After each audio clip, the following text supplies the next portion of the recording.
We are going to deconstruct the machinery of our government. We often talk about democracy as a finished product, but it is actually a constant tension between two very different states of being. We call this theory versus practice. On one hand, we have the ideal. This is how democracy is supposed to work, the blueprint for governance. It represents the clean lines of our Constitution and our moral aspirations. On the other hand, we have the reality. This is how democracy actually functions in the messy world of politics. Over the next hour, we will explore why the building rarely looks exactly like the drawings. To understand where we are going, we must look at where we started. We begin with classical theory, direct democracy. Our origins lie in ancient Athens. In this system, there were no representatives as we know them today. Instead, citizens voted directly on all policies through assembly participation. However, we face modern limitations. While romantic, this model is impractical for large nations, requiring millions to vote on every issue. We have scaled up. And in doing so, we had to leave the direct participation of Athens behind. If we cannot all vote on everything, why do we agree to be governed at all? This brings us to the social contract. Thinkers like Locke and Rousseau define this fundamental agreement. The core idea is that people exchange absolute freedom for order, protection, and legitimacy. We give up the right to do whatever we want in exchange for safety. Crucially, this system relies on the consent of the governed. Government authority derives solely from the people's explicit consent. Without your agreement, the government has no power. So what is your role in this contract? This leads us to participatory democratic theory. This theory argues that democracy thrives through voting, protesting, and active civil society. It demands broad civic engagement. The key takeaway here is being active, not passive. A healthy democracy requires citizens who participate beyond election day. If you only show up once every 4 years, the system atrophies. But you are rarely acting alone. You are likely part of a group. This is the pluralist theory. This theory views politics as group competition. Interest groups like unions and advocacy organizations compete for influence. In this model, we create policy through bargaining. The ideal is that no single group dominates. Compromise emerges from competitive negotiation. It is a marketplace of ideas where the best compromise wins. However, there is a darker view of our system, elite theory. This theory suggests we are ruled by the power of the few. It argues that economic elites and wealthy minorities hold disproportionate political influence. This forces us to ask, is it democracy or oligarchy?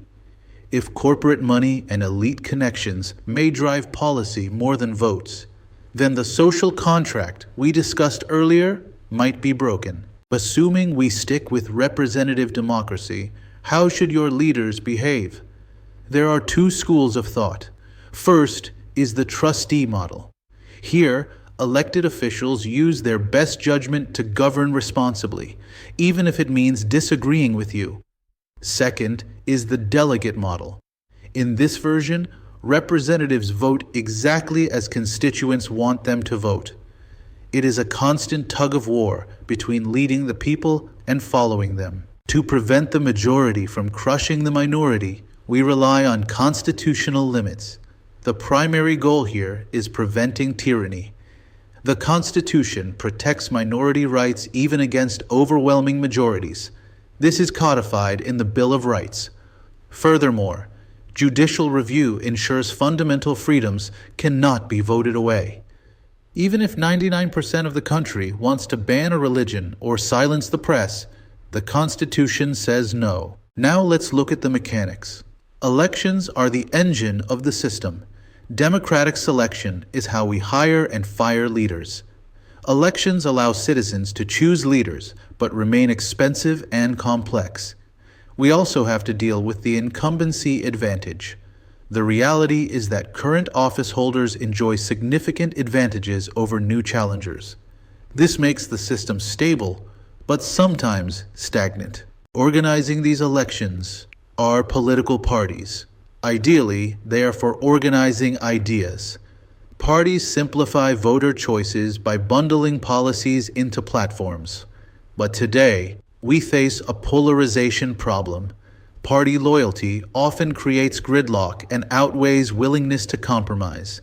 Instead of organizing ideas, they often organize conflict. We cannot discuss practice without discussing the role of money. The theory promises one person, one vote.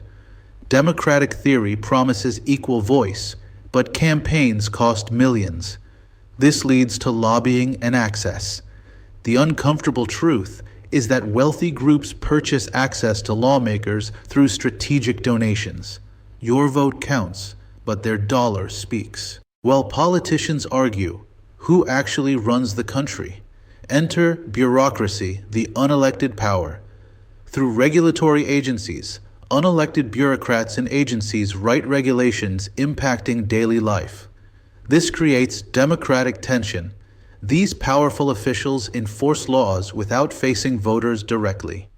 They are essential for expertise, but they are insulated from your vote. Keeping an eye on all this is media as the watchdog. In theory, they are informing citizens. Media theoretically exposes corruption and informs democratic decisions. But in practice, we see echo chambers. Sensationalism, bias, and selective consumption undermine informed debate. We are often fed what we want to hear, not what we need to know. Despite all this drama, many people stay home. We are facing voter apathy. This is a low turnout crisis. Cynicism and voting barriers mean leaders chosen by small minorities. There are many disengagement reasons. Often, citizens believe their vote doesn't matter or face accessibility challenges. When people stop believing in the system begins to fail. When the parties we discussed earlier refuse to work together, we get gridlock. This is essentially a government stalemate. Divided party control prevents legislation from passing through branches. The result is citizen frustration. Public demands action whilst politicians remain locked in partisan conflict. The gears stop turning, but the problems keep growing. In times of fear, we face the trade-off of civil liberties versus national security. It is all about the balance. Societies negotiate how much freedom to exchange for safety measures. Historically, we see crisis expansion. Emergencies like terrorism or pandemics typically expand government power. The danger is that power expanded in a crisis rarely shrinks when the crisis ends. Recently, political scientists have identified a new threat: democratic backsliding. There are specific warning signs. Weakening courts, attacking press, and questioning election legitimacy signal erosion. This is a global concern.